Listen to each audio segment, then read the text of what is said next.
you might be. My name is Kevin Michael Grace, and this is the KMG show for Tuesday, July the 19th, 2022. I want to start out today by nominating my Citizen of the Year. And this is a story by Gemma Perry of the Daily Mail. Police have released a photograph of a man who is alleged to have attacked a cyclist in a confrontation in Dorset. The suspect, who was captured smartly, dressed in a shirt and trousers, became irate at the victim for riding his bike on the pavement in Parkston Pool, according to Pool police. Now, there's a picture of the man. He's wearing trousers, what look to be hard shoes, maybe black brogues, and a shirt which is opened to the second button. When I saw smartly dressed, I thought, is he wearing an ascot, spats, diamond tie pin? No, he just doesn't look entirely like rabble, but I guess that counts as smartly dressed in England these days. It is alleged that the man, thought to be in his 60s, pushed the cyclist against a wall and picked up his bike before throwing it into the road on Ashley Road near to Noodle Bar. And there's a map. There's a map of this horrendous crime. Oh, and it's time-stamped, too. The incident, which happened about 9:35 p.m. on Wednesday, June the 15th, was captured on the cyclist's camera attached to his helmet. Police have released an image showing the suspect aggressively approaching the victim, who is in his 20s. The suspect was wearing a blue open-neck shirt and navy blue trousers at the time of the incident. Police have said the cyclist sustained an injury to his shoulder, but that he did not require medical treatment. Adam Cleaver, a spokesman for Pool Police, said, "I've been carrying out a number of inquiries into this incident so far, and I'm now in a position to issue an image of a man I would like to identify. I would ask anyone who recognizes him to please contact Dorset Police." And someone joked on Twitter that Peter Hitchens has been pushed too far. Hitchens has been talking for months in his column in the Mail of Sunday about the menace of cyclists on the pedestrians and the new menace of e-bikes, which we have in Victoria here as well. And if you listen to this live stream, you will know that over the last several months, I have mentioned quite a few times, maybe as many as half a dozen or more, about the number of times I have almost been flattened by bicyclists traveling, as fast as 15, 20 miles an hour on the sidewalk. They're not allowed to be on the sidewalk for a very good reason, which is that they constitute a menace to pedestrians. But the police here in Victoria do not care about this. They have other things to do. What those things might be, I'm not exactly sure. They certainly don't enforce drug crimes or the crimes of being a public nuisance or public urination or people screaming obscenities at the top of their lungs, that sort of thing. Although, keep in mind, if you come to Canada, that committing the crime of nuisance, being a nuisance or of mischief, can get you locked up in prison for 4 months without bail. I'm not making this up, of course, but that's a political crime. Terrorizing pedestrians, well, that's not really even a crime anymore. I mean, if you don't want to be terrorized, then stay where you live. Don't go outside. It's your own fault, really. The city of Victoria has spent, a small fortune building hideously ugly bicycle lanes painted green all over downtown Victoria and beyond. But it seems that a number of bicyclists don't care to use them. It's not as if I have anything particular against those who ride bicycles. A close friend of mine in Victoria is a bicyclist. However, he does not ride his bicycle on the sidewalk because he is not a public menace. Let's go to the chat. Hello to Ann Run, BG, Dan, Oscar Toe, who says these bikers are a menace. Dawn from Beyond says Anran said, did this guy beat the bike guy till he begged for death? Apparently not. Oscar Toe says these guys think they are in the Tour de France.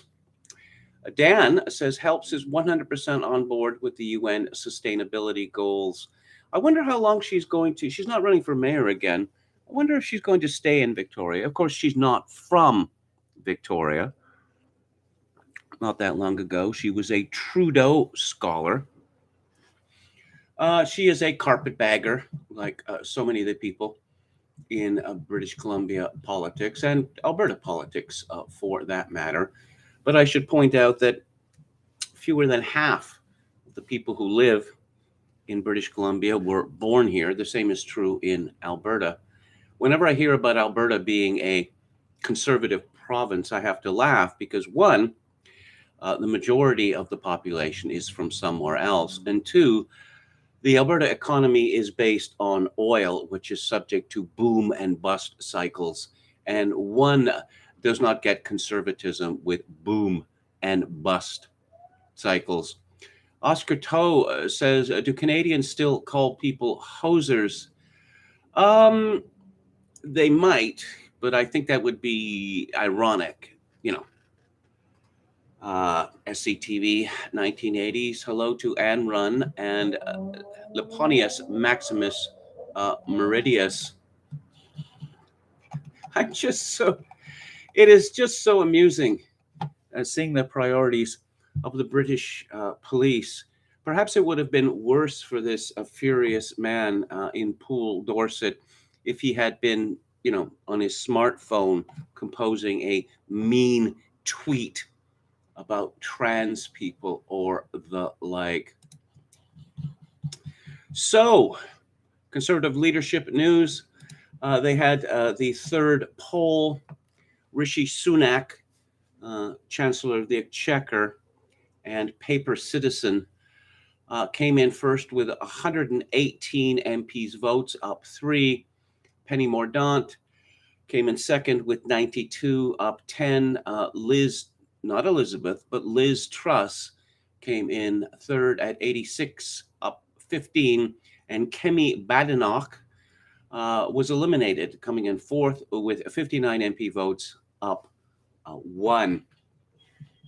So they will have one more vote, and the top 2 MPs will then be selected as leader by a vote of the Conservative members, which is a very stupid way to select leaders. I'll have more to say about that later. I had said a couple of weeks ago that Penny Mordaunt seemed like a sensible woman to me. I suppose I hadn't been paying that much too much attention to her record. Of course, not too many people in Britain, well, in the media anyway, were paying too much attention to her record because the prospect of her becoming prime minister seemed so remote. Here is a piece by Stephanie Davis Arai at thecritic.co.uk. Why Women Don't Trust Penny Mordaunt. In her bid to be prime minister, Penny Mordaunt has attempted to rewrite history on the issue of her views on gender. For those of us who have been campaigning for women's voices to be heard in this debate since 2015, as I have, her recent claims ring very hollow. Apart from her assertion that she has never supported self-ID, it was this claim in particular that drew my attention. During my tenure at GEO Gov UK, I challenged the trans orthodoxy with real and genuine concern, especially the volume of girls referred into trans services. I set up an inquiry. And here's a tweet from Penny Mordaunt. Gender equality at every stage, a roadmap for change. Oh, dear. That doesn't sound very conservative. does it? It was an issue I had raised with the Government Equalities Office as a matter of urgent concern, but had not felt that it was taken seriously or seen as a problem. My experience of meetings with the GEO under successive chairs of the Women and Equality Select Committee from 2015 onwards was of an ideologically captured government department. A senior civil servant once tried to assure me that they took their impartial status very seriously, but that is not what I experienced. It was clear from the barely disguised hostility, the language used, the looks exchanged, and on one memorable occasion, the sniggering that minds had already been made up. So when I was told at one meeting that the GEO was to look into the issue of the unprecedented rise in the number of teenage girls being referred to the Tavistock Gender Identity Development Service, it felt like more like an attempt to fob me off and stop me talking than any genuine concern about the phenomenon. When it was announced that Penny Mordaunt was launching an inquiry, I therefore had cause to wonder if I had perhaps misjudged them. In September 2018, I wrote to the then head of the GRA consultation at the GEO with congratulations and an offer to assist. She received this reply: thanks for your email. I'm afraid the reporting of this has been rather misunderstood. The commitment in the Alphabet People Action Plan is not for an inquiry into the number of natal girls being referred to the Tavistock, a government inquiry in a formalized process with witnesses, etc. Rather, the commitment is to undertake research into the issues faced by natal girls who transition in their teenage years. The wording in the action plan is, we will improve our understanding of the impacts on children and adolescents of changing their gender.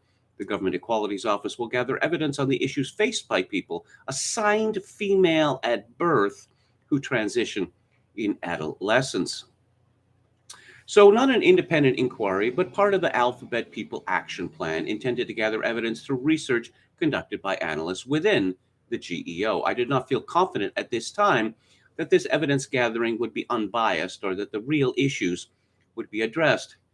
Given the position of the GEO at the time, I feared that the resulting survey would be in the style of Stonewall, designed to capture the desired outcomes. Girls would report concerns about long waiting times for the GIDS, lack of trans awareness in schools, a hostile press, discrimination, and so-called minority stress. After all, this is the script all young people learn from social media and trans activist organizations, and a survey could easily be designed to elicit these responses. Not until July 2019 did we hear that the research had begun, although research is perhaps too grand a word for a review of evidence from other countries which found similar referral rates in Finland, Canada, and the Netherlands.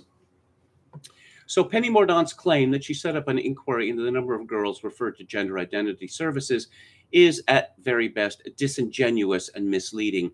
Not only had no inquiry been planned, but even the research promised in the Alphabet People Action Plan never materialized.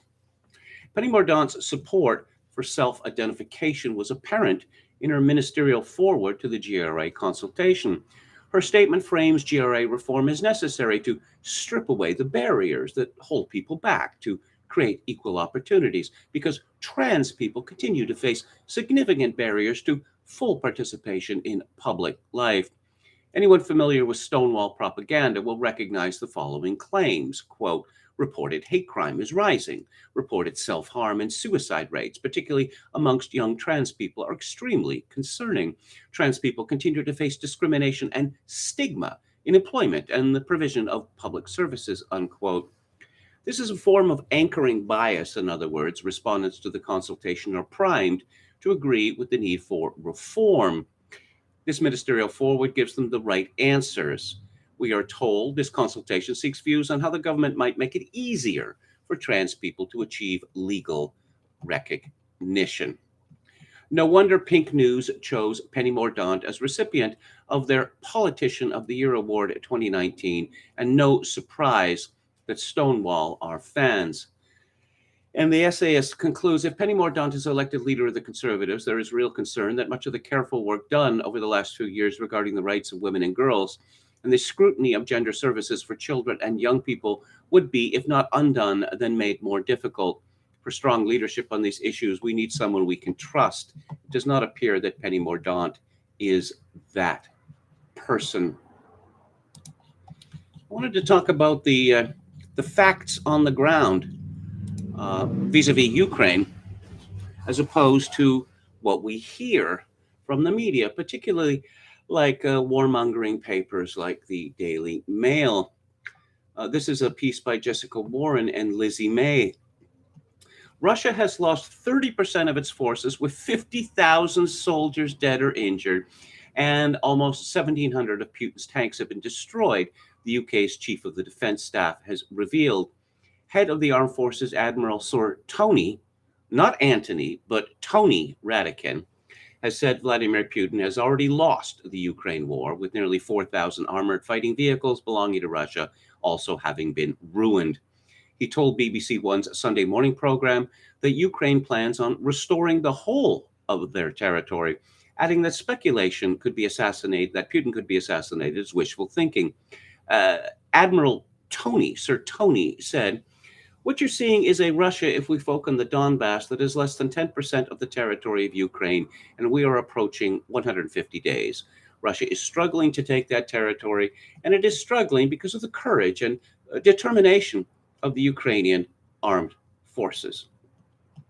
Sir Tony also warned that despite the huge losses in soldiers, tanks, and armored fighting vehicles, Russia was still the biggest threat the UK faces. Well, the UK is being invaded by people in small boats, thousands upon thousands of them, and the generals and admirals of the United Kingdom seem to be unable to stop this armada. But no, Russia, despite Russia, falling apart, its army being destroyed, Russia still remains the biggest threat the UK faces. And from The Guardian, which you might consider to be a left-wing newspaper, well, time to get with the times, because the lefties are, well, have they ever met a war they didn't love? Have they? This is from, very stern-looking Simon Tisdall it's not The Guardian, actually. It's a sister paper, The Observer. Putin is already at war with Europe. There is only one way to stop him. He has weaponized food, energies, and refugees, spreading economic and political pain across the continent. Sanctions don't work. A land for peace deal would be a disaster. Only the military route remains. Ooh, tough guy. And this is how he actually begins his essay. Time to wake up and smell the cordite.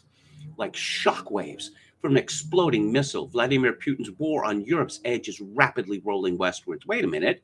I thought the Russian army was falling apart and the Ukraine was going to reclaim all of its territory. Blasting its way through the front doors of homes, businesses, and workplaces from Berlin to Birmingham. What? Its fallout seeds a toxic rain of instability, hardship, and fear. The idea the Ukraine conflict could be confined to Ukraine. Oh, so you want it to expand from Ukraine. You're looking for World War III, are you, Simon? NATO's politically convenient grand delusion, and that Western sanctions and arms supplies would stop the Russians, was always a nonsense. Now enraged by Kyiv's stubborn resistance and hell-bent on punishing his punishers, Putin's aim is the immiseration of Europe by weaponizing energy. No, who weaponized energy?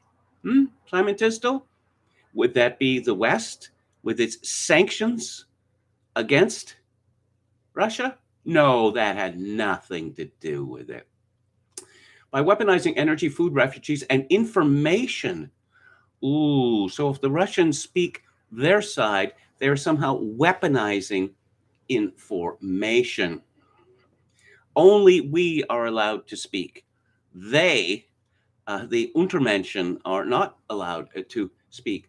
A long, cold, calamity-filled European winter of power shortages and turmoil looms.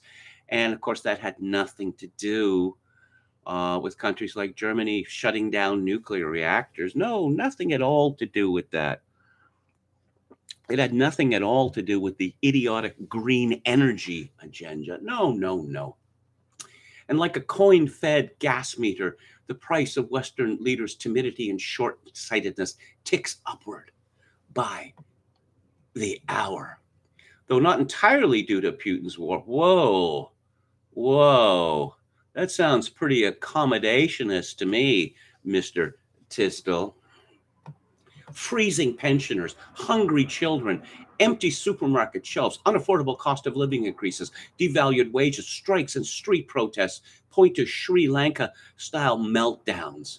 Sounds like you're looking forward to it. An exaggeration? Not really. Blowback, fanned by the Putin admiring far right, is already gathering strength in Greece and Italy, the Netherlands, and Spain. You see how he very cleverly insinuates that anyone in Greece, Italy, the Netherlands, and Spain, who wants to stop the green energy nonsense is effectively a traitor, even though Britain is not at war with Russia, nor any of those countries, nor the United States, nor Canada. And let's see, Russia has General Winter, just as in 1812. Oh, so that would make Zelensky Napoleon then? Is Napoleon our hero now? Napoleon is a man who, let's say, brought chaos and mass murder from one end of Europe to the other. So how does he conclude? As previously argued here, direct, targeted, forceful Western action to repulse Russia's repulsive horde is not a vote for a third world war. It's not. It's the only feasible way to bring this escalating horde to a swift conclusion while ensuring Putin and those who might emulate him do not profit from lawless butchery. Intent on inflicting maximum disruption, Putin openly menaces the heartlands of European democracy. now the Ukraine is a heartland of European democracy. The writing is on the wall and may no longer be ignored. Enough of the half measures and the dithering. And there's an exclamation point at the end of that sentence. NATO should act now to force Putin's marauding troops back inside Russia's recognized borders. It's not only Ukraine that requires saving, it's Europe too. Well, if clowns like Simon Tisdall are going to be directing Europe's destiny, then Europe is clearly doomed. Caitlin Johnston writes on her Medium that this proxy war has no exit strategy. The International Committee of the Democratic Socialists of America has released a statement opposing the U.S. government's ongoing proxy war in Ukraine, saying the billions being funneled into the military-industrial complex at a time when ordinary Americans are struggling to pay for housing, groceries, and fuel is a slap in the face for working people. The statement advocates a negotiated settlement for peace, saying continuing to pour weapons into the country will needlessly prolong the war, resulting in more civilian deaths, and that it risks escalating and widening the war up to and including nuclear war, unquote. In response to this entirely reasonable and moderate position, the DSA is currently being raked over the coals with accusations of Kremlin loyalty and facilitation of murder and bloodshed by blue checkmark narrative managers on Twitter. This is because the only acceptable positions for anyone of significant influence to have about this war range from supporting continuing current proxy warfare operations to initiating a direct hot war between NATO and Russia. Who's going to be leading that? Germany. Would it be Germany? Does Germany even have an armed forces to speak of anymore? That's how narrow the permissible spectrum of debate has been shrunk regarding this conflict, status quo hawkish to omnicidal hawkish. Anything outside that spectrum gets framed as radical extremism. As Noam Chomsky said, the smart way to keep people passive and obedient is to strictly limit the spectrum of acceptable opinion, but allow very lively debate within that spectrum, even encourage the most critical and dissident views. That gives people the sense that there's free thinking going on, while all the time the presuppositions of the system are being reinforced by the limits put on the range of the debate, unquote. Michael Tracy had tweeted, the DSA is once again getting viciously attacked for making the extremely controversial recommendation that the U.S. pursue a diplomatic settlement instead of endless weapons shipments. Never ceases to be amazing that this is now considered a crazed, radical, radioactive position. And Caitlin Johnson concludes, how many more lives are such people prepared to feed into an unwinnable war which the West knowingly provoked? How many more of other people's children are they prepared to sacrifice? How long does the bloodshed need to drag on before their no appeasement story loses value to them? How long until people wake up from their propaganda-induced comas and realize we've been manipulated into supporting a proxy war which benefits ordinary people in no real way and in fact impoverishes us and threatens our very lives? There is no morally consistent argument for continuing this proxy war in the way it has been going. If you actually value life and peace, the only way out is through negotiation and compromise. I point this out not because I believe it will happen, but to hopefully help a few more people open their eyes to the fact that we are being deceived.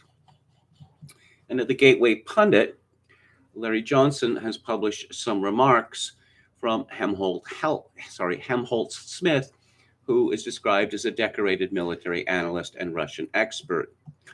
One of Napoleon's observations is that you should never interrupt your enemies when they are making a mistake. Russians know this, not least because they were careful not to interrupt Napoleon himself in 1812. Putin and his team have had plenty of opportunities to meet NATO's leaders, observe them, negotiate with them, and assess them. It's unlikely they're very impressed. But when they started their so-called special military operation in Ukraine, they could have never have dreamed how self-destructive NATO would be. What mistakes? First, the West has not shot itself in the foot with its economic sanctions. Hungary's Viktor Orban is right when he observes that it's put a slug into its lungs. One can still limp along with a broken foot, but a shot to the lungs is pretty serious. Second, who in Moscow could have imagined that NATO would shovel its ammunition and weapons stockpiles into the Ukrainian black hole in the expectation that if they can get the latest Wunderwaffe to General Steiner, they'll be in Moscow by Christmas? A good reason for Moscow to take it slowly, let the mistakes develop, compound, and metastasize. It's happening by itself. Naturally, inevitably, logically, no outside effort required, an unexpected bonus. Don't interrupt. Consider Germany, the so-called engine of Europe. It stands on one thing, the reputation of German engineering and quality. Mercedes, Miele, Bosch, they may cost more, but they're cheaper in the long run because they're so well made. No Western country manufactures much these days, but Germany still does. In fact, only South Korea and China have a bigger share of their economies in manufacturing. America, the colossus of former times, is half of Germany's. But manufacturing needs energy. German energy comes from Russia. Not all of it, about 20%. But coal is 40% and nuclear 10%, and they have to reduce these because Greta wants them to, which means they need more gas, which is cheaper and cleaner, and which mostly comes from Russia, which requires another pipeline to be built. But then they decide that Ukraine is the big moral issue and close the pipeline and step up coal, which they're going to get rid of altogether in 2030, thanks to more wind energy. And what about the nukes? Unicorn, wings flapping, hard to be green, and hate Russia too. And let's ban potash from Russia and Belarus. That's about a third of world production. Ban Russian wheat. It is the #1 exporter. And oil, it is the #2 exporter. Oh, and by confiscating Russian assets, they've shown the whole world that only an idiot would keep his wealth in NATO currency in a NATO bank. And all this for a country they lied to about NATO membership. Don't interrupt. Scene. Napoleon's study. Flunky enters. Mon empereur, your enemies have banned a big energy importer, a big food exporter, and a big fertilizer exporter. Will Napoleon stop? Stop it, mes chers ennemis. You're going to destroy yourselves with inflation. Probably not. Everybody eats food and everything needs energy. Their prices will rise and pull up every other price with them. EU inflation in May was 8.8%, but it hasn't got liftoff yet. UK energy prices are set to rise 65% in October with another hike in January. It's just begun. Trouble in the streets all over Europe, and two of the smug seven gone a month later. Don't interrupt. Javelin anti-tank missiles were the Wunderwaffe a few months ago, and in mid-April, America had sent a third of its stockpile. That's 3 or 4 years to replace. A quarter of its Stinger stocks. Vovan and Lexus got the UK defense minister to admit that the UK had sent so many anti-tank missiles that it was running out. The Czech Republic is just about out of stuff to send. France has given up 18 months production of its Caesar guns. And Kyiv still wants more. Now that Kyiv's NATO backers have come up with a crazy idea of giving guns that need NATO ammunition, 155 millimeter ammunition stocks are running down fast. If Ukraine is really firing 3,155 millimeter shells a day, that will burn the entire U.S. annual production in a few weeks, and so on. War consumes astounding levels of ammunition. The Russians know this because they remember. They're never allowed to forget 1941 to 45. NATO thinks blowing up in wars of choice at its leisure, people in sandals, is the gold standard of military achievement. I again recommend reading The Return of Industrial Warfare. Russia is keeping up production, but NATO isn't, and absent a very long lead time and a lot of other changes you know perfectly well will never happen in fire-centered economies, can't. Even The Economist has noticed Europe's winter of discontent.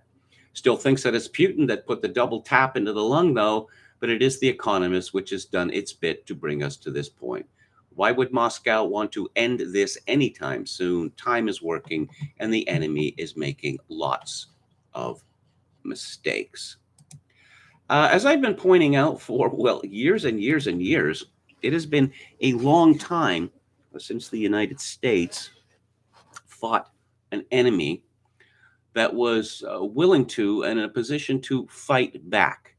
Now, this is, as of today, still a proxy war, but Russia is fighting back. Now, of course, the United States could not defeat, the Stone Age peoples of Afghanistan, but they're going to make short work of the Russian armed forces secondhand through their puppet Zelensky, which makes perfect sense, doesn't it? Let's look at Moon of Alabama. In the multipolar world, Iran will no longer fear U.S. sanctions. When U.S. President Joe Biden recently held a number of talks in the Middle East, Iran was one point on his agenda. The U.S. has made it clear that it does not want to re-enter into the nuclear deal with Iran. It is instead attempting a maximum pressure strategy to pressure Iran into additional concessions. Iran has made it clear that there will not be any more than those it had made in the original agreement. Biden then tried to form an anti-Iran coalition out of Israel and the Gulf regimes. The Gulf Cooperation Council states rejected that. All GCC are talking with Iran to normalize the relations. Iran will benefit from the new multipolar world. It has been seeking to ally itself with the Russia and China bloc with added relations to a neutral India. Last year, Iran became a full member of the Shanghai Cooperation Organization. This year, it applied for membership in BRICS. Again, from Moon of Alabama, diligently reading the news every day makes one perceptible for subtle changes. Often they are edits and pieces that have been published but then appear rewritten in the same place a few hours ago. This seems to be a rather normal occurrence and is fair, as long as the factual descriptions and their interpretation don't change. But this one is weird. On July the 17th, the New York Times published this piece by Carlotta Gall from the Ukrainian front lines. On Donetsk's front line, small gains and losses impose a heavy toll. On July 18th, the New York Times published this piece by Carlotta Gall from the Ukrainian front lines. On Donetsk's front line, small gains and losses impose a heavy toll. And both pieces are linked on the current world page of the New York Times website. The URLs of both pieces, one published on the 17th and one on the 18th of July, are different, as are their opening paragraphs. but the rest is rewritten, edited, and slightly updated, but content-wise, pretty much the same. Here's an example. Almost everyone in a volunteer unit guarding the area had suffered a concussion in recent weeks, said one soldier, Oksana, 27. Oksana is a female name.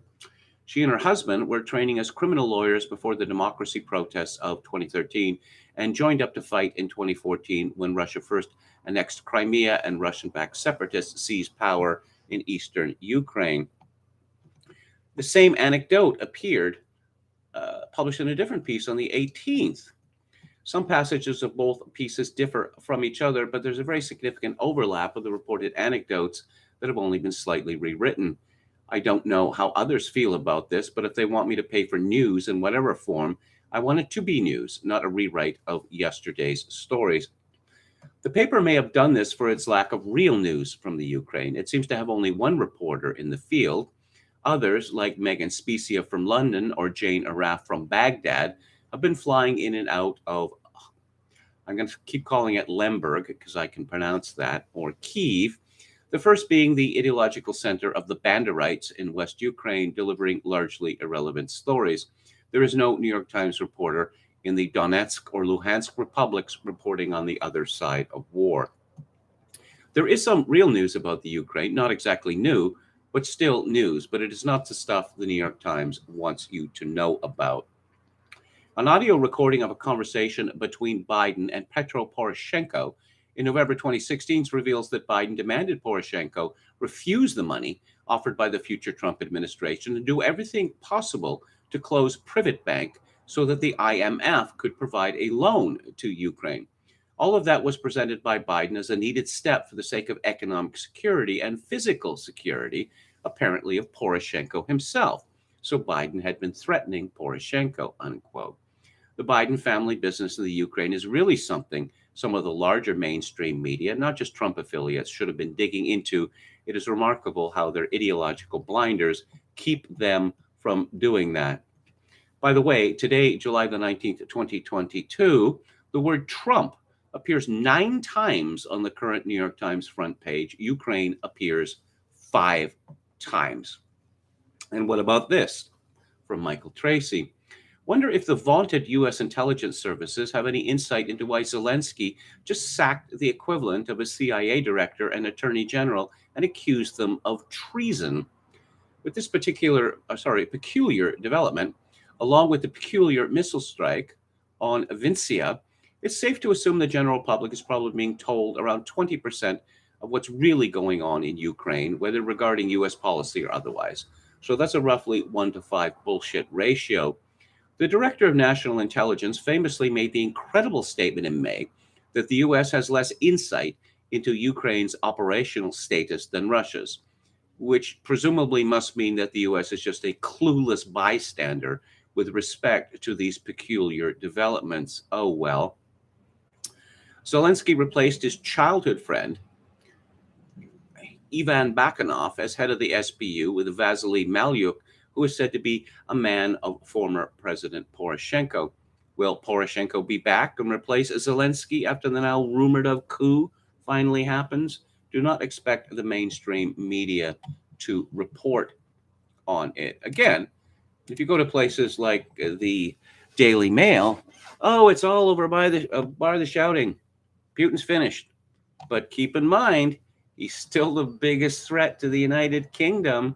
And again, we have this Schrödinger's cat situation that something, well, as in the cat, it can be alive or it can be dead. It's just a matter of perception. You know, we live in a stochastic universe. I see various attempts were made to shut down the Russians with attitude Twitter feed because they're just such a bunch of meanies. Just a bunch of meanies. And they are saying things that are not allowed to be said. And here's a picture of the Russia-Iran-Turkey summit in Tehran. And yes, the genius American statecraft. Turkey, as you might know, is a member of NATO. But here, are the leaders of Russia, Iran, and Turkey meeting together in Tehran. Is there, well, this unipolar world? I guess the way that the unipolar world works is that reality can be memed. That it's the argument from authority, or I don't know, perhaps you could call it the argument from fatuity. That if we say it, it must be so. If we say it, it will happen, regardless of the facts on the ground. As a Bush official famously said, you might remember this, that we create our own reality now, and that we're constantly creating our own reality. Let's go to antiwar.com. Russia target Ukraine's long-range missile weapons. Zelensky fires intel chief for failing to identify traitors. Erdogan renews threat to block Sweden and Finland from NATO. Europe facing economic crisis from sanctions. State Department approves $1.4 billion arms sales to Estonia and Norway. Israeli military chief preparing strike on Iran. UN pushes for 6 months ceasefire extension in Yemen. Mexican president offers asylum to Julian Assange. And what should we look at next? Let's look at Summit News. We, or at least I'm long past the point where I look at any of these stories on Summit News and think that this is, something like the Babylon Bee. Nope. It's all true. Paul Joseph Watson. Gender activists say archaeologists should be stopped from identifying ancient human remains as male or female because they don't know how the ancient human identified. You see, we are insane now. So that means that thousands of years ago, they must have been insane and in the same way as we are. Emma Palladino, a Canadian, of course she's Canadian, a master's degree candidate, said, "You might know the argument that the archaeologists who find your bones one day will assign you the same gender as you had at birth. So regardless of whether you transition, you can't escape your assigned sex." Palladino, who is studying for an advanced degree in archaeology, went on to assert that it was bullshit to assign gender to an ancient human. Labeling remains male or female is rarely the end goal of any excavation anyway, she wrote. The bioarchaeology of the individual is what we aim for, factoring in absolutely everything we discover about a person into a nuanced and open-ended biography of their life. And here's a tweet from Emma Palladino, who of course is wearing a mask in her avatar. "My trans and non-binary friends, you might know the argument that archaeologists who find your bones one day will assign you the same gender as you had at birth." Oh dear. The tweet went viral and received over 44,000 likes. Watson comments, "Yes, because I'm sure there were countless people wandering around thousands of years ago identifying as gender non-binary, claiming they were actually wolves or penguins or hippos." Gender activists have formed a group called the Transdo Task Force to explore ways in which current standards in forensic human identification do a disservice to people who do not clearly fit the gender binary. Well, given that we have no way of what these people thought, no way whatsoever of knowing, what's with this assumption, again, that they were as crazy then as we are now? Perhaps it's time to simply shut down all these sciences. Declare a moratorium for, say, 20 years. Is there anything that's going to be coming out of, I don't know, classical studies, archaeology? I could go on and on. Perhaps even, mathematics and physics now, because we know that 2 + 2 = 4 is racist. Again, perhaps it's time for a 20-year moratorium.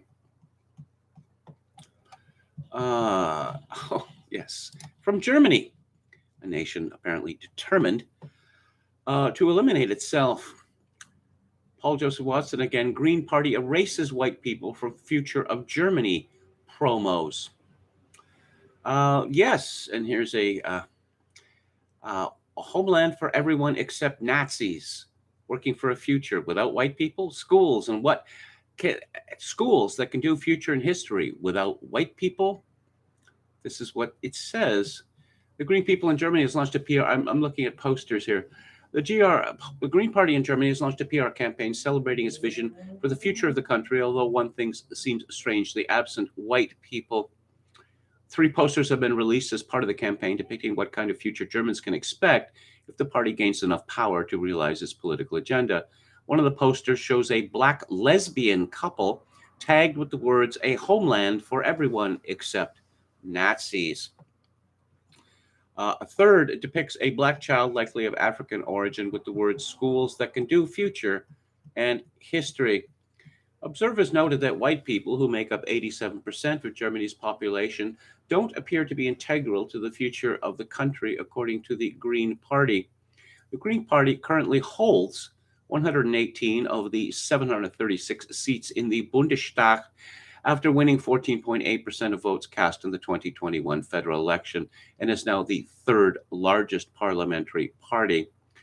As previously highlighted, 300 delegates of the Green Party loathe their own country to such a degree they petitioned for the word Germany to be removed from their own manifesto.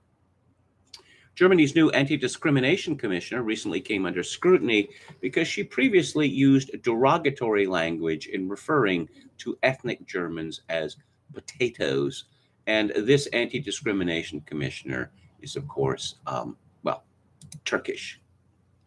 Some years ago, a friend of mine pointed out to me that, the gastarbeiter, the guest workers who were brought to Germany beginning in the 1960s from Turkey, that with the oil shock and the recession in 1973, there was no need for these people anymore. There was no need to import any more of them, and all of the guest workers should have been sent home. But that didn't happen. Why? Well, it's obvious that how should I put it, that the leading cadre of the elite in Germany had decided as far back as then that they didn't want Germany to be a German country anymore. And they have made great strides, particularly DDR-loving Angela Merkel. And once again, I will simply say right out that it has long been my firm belief that after the destruction of her beloved DDR, Angela Merkel decided to take revenge by destroying Germany. Remember we were talking about scale yesterday? Well, here's an interesting footnote to that. This is from Laura Sherman at the London Daily Mirror. Offices in Japan are installing nap boxes designed for staff to sleep standing up, like horses. The bizarre sleep stations are aimed at white-collar employees who are known for logging excruciatingly long hours. Resembling a sleek water heater, the device supports the workers' heads, knees, and rears so they will not fall over. The creation came from 2 companies hoping to encourage a healthier office culture in Japan. It came after a business matching event where furniture specialist Itoki met with plywood supplier Koyuju Gohan.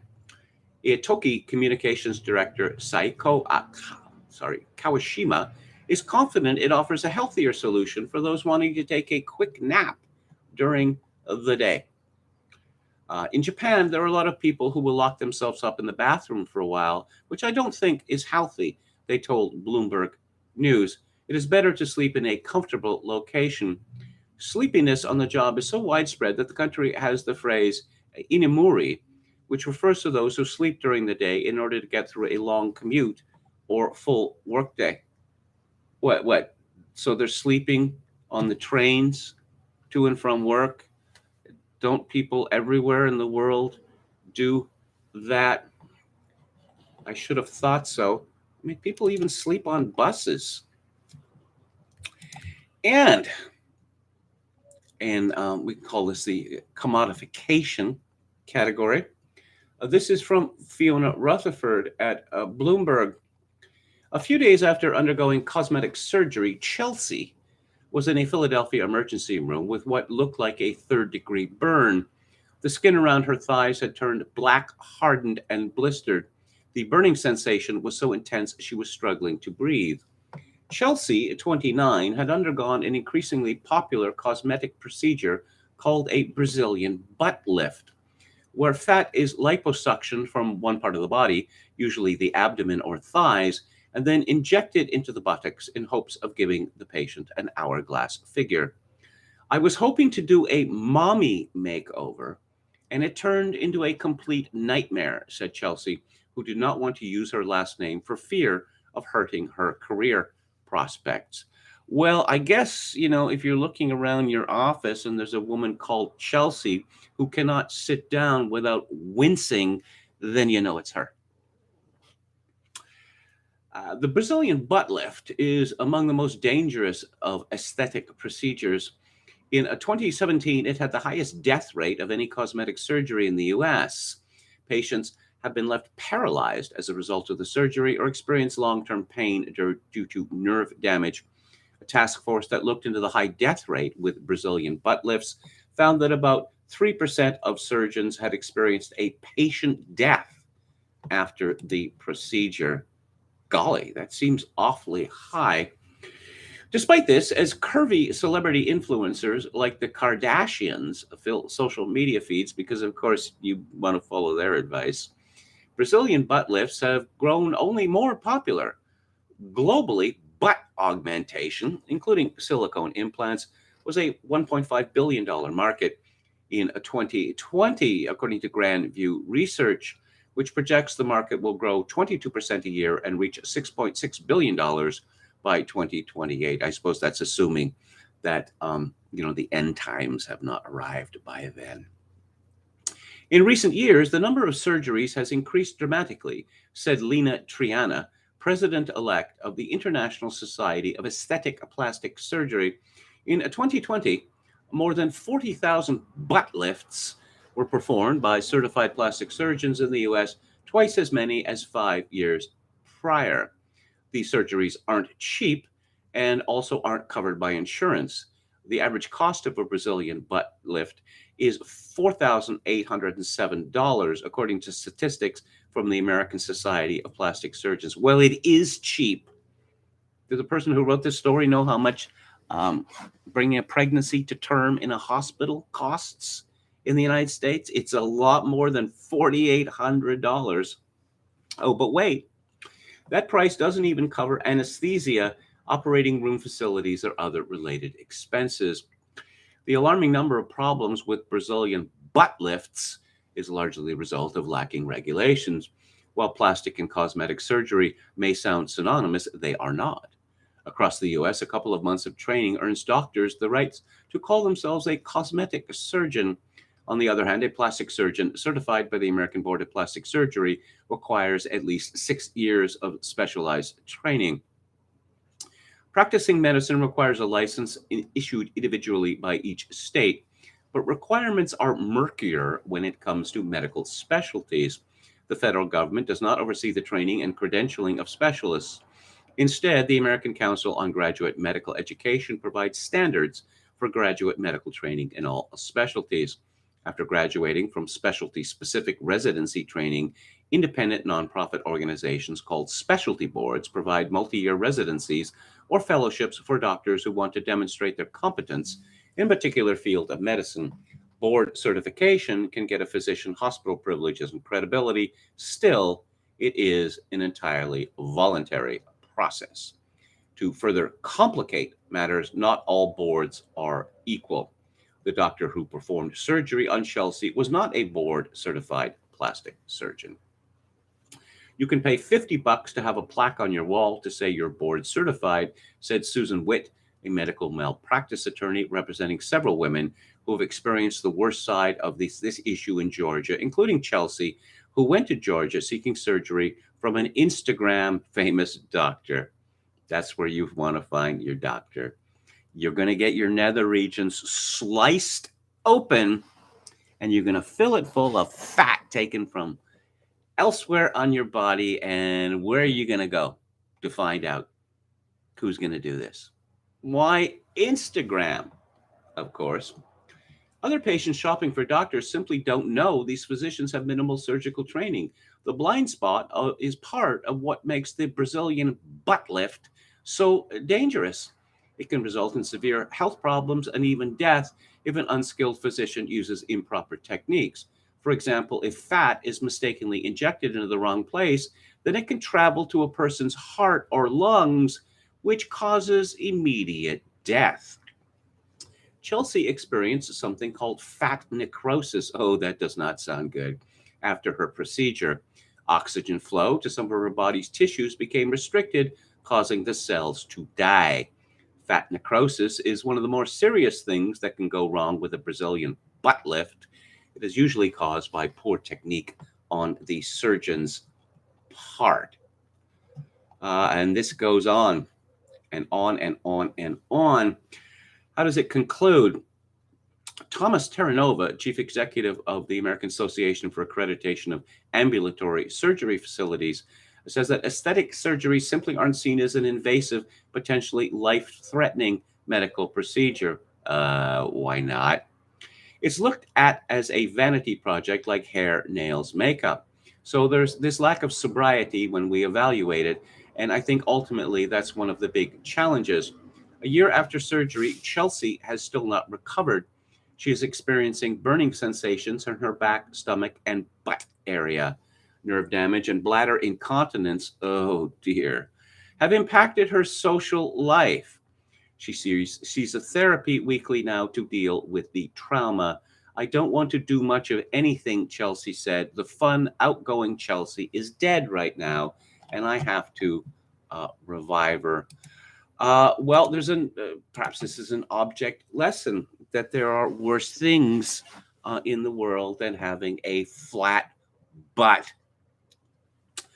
Let's go back to the chat. Don Willis says, who are these people? I know of no one, even through associates and friends. Never heard of anyone doing this except the news in Hollywood. The butt job is rare. Art Fong, hello, says Brazilian butt lifts are silly. Hello to Van Man, who says caveat emptor. Tarot Destroyer says we have used up all of the $2.75 per gallon gasoline, but thankfully there's plenty of $6.75 per gallon gasoline for everybody. Van Man says women spend $4,000 on a handbag.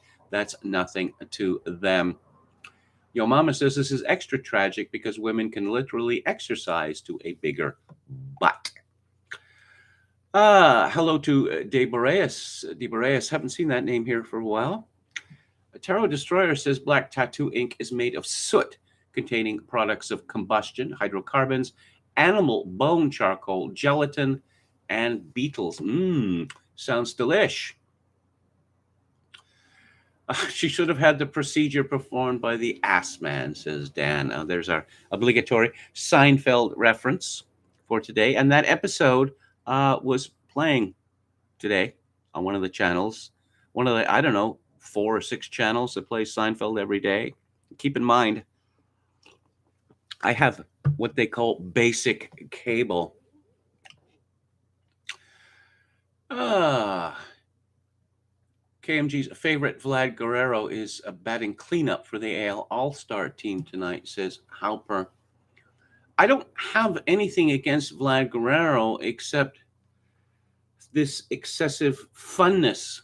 And I think that Major League Baseball or the American League should just say, this business with the home run jacket, keep it in the dugout, okay? Not on the field. Don Willis quotes Didi Ramon, who was half German. Why is everyone always against Germany? Who else do we have here? This is Lucy, the Australopithecus. Her pronouns were, says Hauper. A visionary companion, says Gloria Steinem, complained in an interview about the persistent sexism in society as evidenced by the French still having masculine and feminine nouns. She was not kidding. Every time I see that woman in the news, I think, well, she's really still alive. Also, she has looked like a ghoul or a specter for the last 25 years. Oh, Life magazine's nickname for Jackson Pollock was Jack the Dripper, says Helper. Do you know that the CIA and other American governmental institutions were intent on pushing Jackson Pollock and his ilk, using this in the Cold War as evidence of the West's superiority to the communist bloc? It's true. It's true. And I'm sure this went over a storm with the Russians and the East Europeans. Tarot Destroyer quotes from my artistic idol, Charles Baudelaire. I can barely conceive of a type of a beauty in which there is no melancholy. Quite true. Quite true. Because beauty is not the same as prettiness. We're talking about Jack the Ripper here. Okay. I don't know. The Jack the Ripper is a great story because it's never going to be solved. Every 5 years or so, I read in the Daily Mail that definitive proof that Jack the Ripper was so and so. There's no definitive proof, and there never is going to be. Anwar says Kevin got a haircut. Indeed, indeed. Did it myself. But this Kevin particularly hates the Great Russian. Which Great Russian? Tchaikovsky. Pushlust, as they say in Russian, or at least how I think. Jackson Pollock won the Cold War with splatter painting, says Oscar Toe. Oh, who's that? Mark Rothko. Yeah. Blurry rectangles. Yeah, that'll put Goya to shame, say, or Velasquez. Blurry, gigantic, blurry rectangles. Hello to polygons. Hope all is well. Well enough. And let's talk about the Ginger Waster and Megan Mertz, because they're genuinely newsworthy this week. This is from Fox 5 New York. Originally from the Associated Press. Britain's Prince Harry challenged people everywhere Monday to adopt Nelson Mandela's spirit of hope in today's divided world to reclaim democracies and leave a better future for children, movingly citing the inspiration of the anti-apartheid leader on his own life and his memories of his late mother, Princess Diana. How are you just going to keep dragging out her corpse every time you open your mouth, you ginger waster?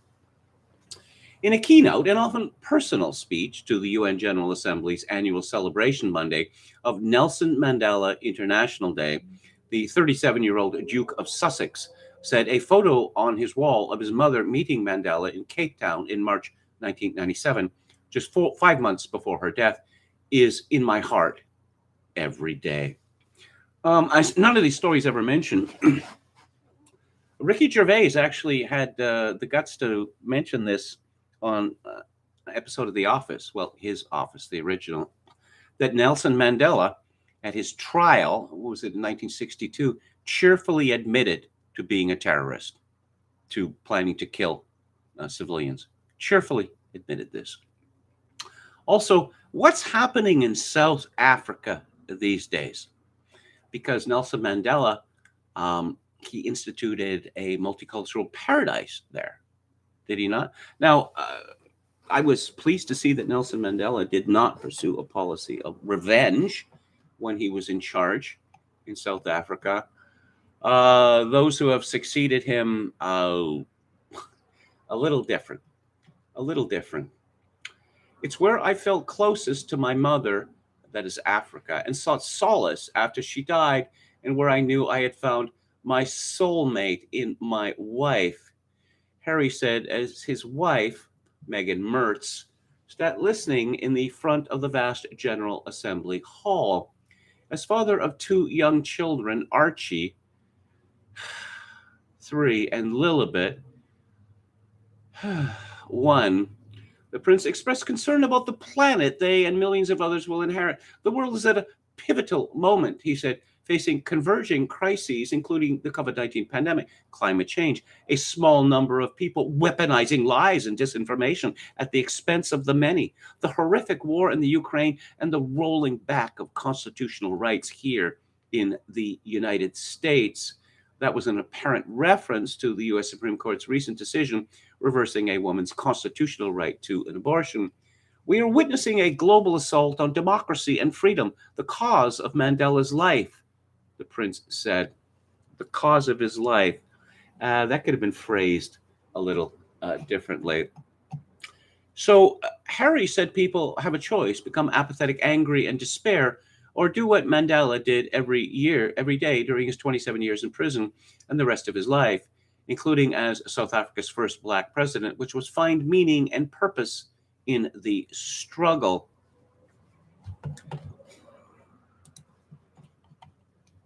Okay. And the predictable reaction to the ginger waster. This is from Gabriel Hayes at Fox News. Conservative Twitter users tore Prince Harry apart after the British royal gave a condescending speech trashing the Supreme Court's reversal of Roe v. Wade. Considering that Harry and his wife, actress Meghan Mertz, champion progressive causes, the implication in his speech seemed to refer to the Supreme Court's Dobbs v. Jackson abortion ruling. Yes. What is it that Harry and Meghan actually do? And are they being paid by any organization currently? Because it's not work.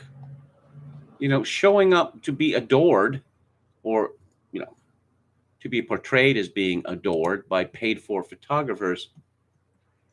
Harriet Johnston in the Mail has this. Royal fans begged the Duke of Sussex to get a haircut after many were left stunned by his scruffy mop and fuzzy beard during his appearance at the UN in New York yesterday. Prince Harry, 37, who is currently living in his $14 million mansion in California, having stepped back from royal duty, that's one way to put it, waded into U.S. politics as he blasted the rolling back of constitutional rights.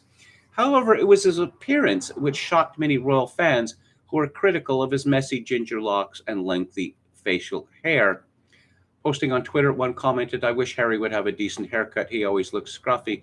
They're obviously not following the ginger waster too closely because he always looks scruffy. His jacket and pants are always wrinkled, heavily so, and typically his shoes are scuffed and not polished. I find Meghan's dress sense very up and down, but she looked very elegant today, and that was a good look for her. Meanwhile, another wrote, "Harry's looking thrilled again. Why does he always look crumpled and scruffy? Shave your head, dude, regardless of whatever you have to say. No one is going to take you seriously, looking like a homeless clown." "No one looks happy and Harry looks scruffy," said another. "It's 90 degrees and humid in New York City, but naturally Meghan Mertz is dressed for the wrong season. Wonder if she paid for her shoes." Yes, she's dressed in black, which is a typical summer wear in New York City. The UN and other organizations like Oxfam destroyed whatever credibility they had years ago when they decided to do things like, Angelina Jolie. A lot of people are interested in her. So how about we make her a global spokesperson for our charity? Amusing story from the New York Post, originally from the Mail. Prince Harry's friends said he was effing nuts for dating Meghan Markle.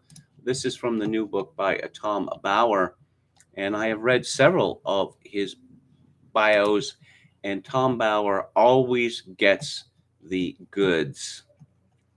that apparently Megan Mertz was invited to meet a bunch of Harry's longtime friends to stay a weekend or whatever. And she criticized everything they said, called them out for being sexist, homophobic, transphobic, or whatever, and basically wouldn't shut up. But apparently that's what the ginger waster wanted. He I guess he needed some discipline in his life. If you want to read more about this, I could suggest the Substack for Harry Markle. Oh, and here's a picture, a close-up of one of Harry's shoes, which has an enormous hole in the sole, because perhaps Harry thinks that this makes him seem more authentic.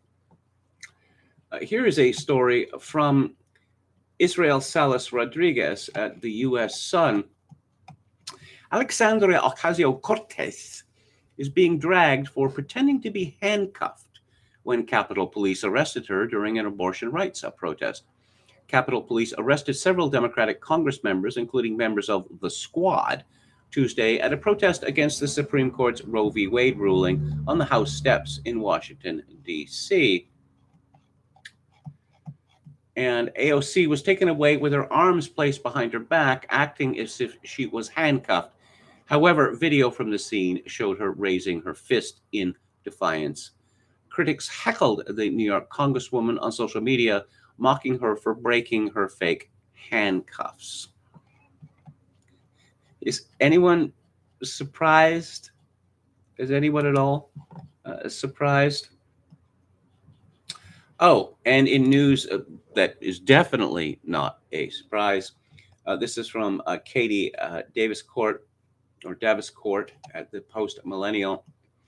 Joe Biden's Department of Justice dropped all charges against 9 Stephen Colbert staffers that were arrested last month for illegally entering a congressional building.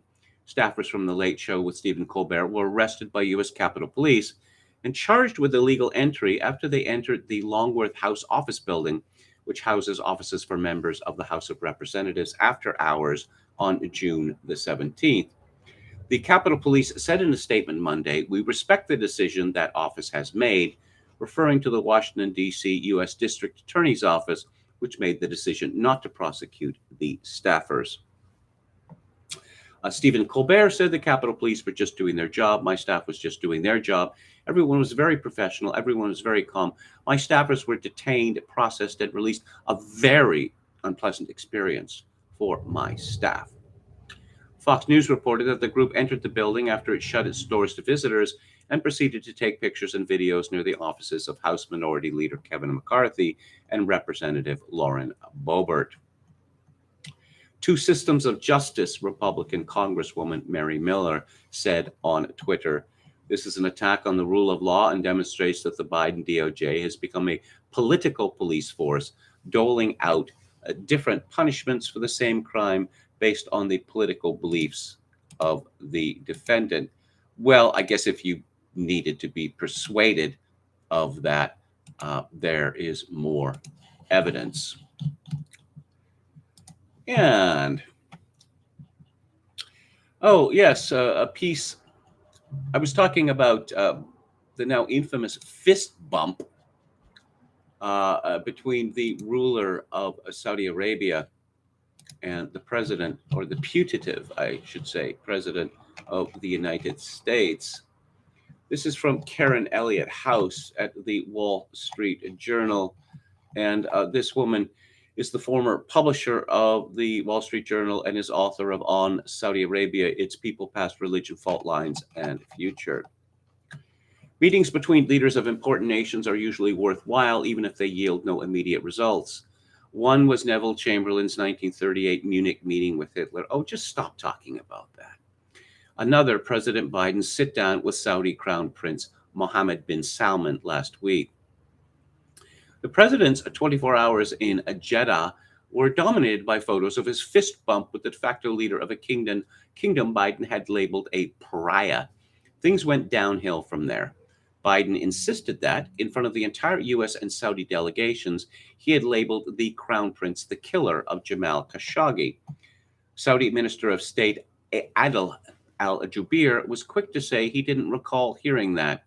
When Biden was asked if the foreign minister was telling the truth, he said no, implying that a key Saudi official was a liar. Even the New York Times questioned if Biden's account was accurate, noting that he has a history of describing events other meeting participants don't recall. Yes, I suppose that's a very gentle way of describing Joe Biden's, well, first his narcissism and now his dementia. So much for rebuilding U.S. Saudi cooperation, which was Biden's goal. This trip was worse than a missed opportunity. It damaged U.S. security interests in the Middle East by highlighting to the world that neither Saudi Arabia nor other Gulf states trust the U.S. enough to make any sacrifices to renew badly frayed relations. In a speech to Arab leaders, the president proclaimed, "We will not walk away and leave a vacuum to be filled by China, Russia, or Iran." That fell on doubting ears from a man they watched walk away from Afghanistan. The United Arab Emirates promptly announced its effort to return an ambassador to Tehran and resolve differences diplomatically. Saudi Foreign Minister Faisal bin Farhan Al Saud contradicted Biden's claims of enhancing Saudi-Israel relations and reiterated, or repeated as others would write, that any increased oil production won't be a Saudi decision, but one by the Organization of the Petroleum Exporting Countries Plus, which includes Russia. That's a not so subtle way of saying Saudi will maintain its warming relations with Vladimir Putin, regardless of what the US thinks. In short, the president walked away with no progress, not only on oil, but on peace in Yemen, confronting Iran, or everything else. That failure was compounded by the risible way the White House handled the visit. The White House staffer, who thought a banal buddy-to-buddy fist bump was preferable to a customary formal handshake, should be fired. It had nothing to do with COVID. The president shook hands with other Saudis and also earlier with Israelis and Palestinians. If he thought that foregoing a handshake would appease anti-Saudi critics in his own party, he was wrong. Representative Adam Schiff blasted the fist bump as, quote, visible proof of the continuing grip oil-rich autocrats have on U.S. foreign policies, unquote.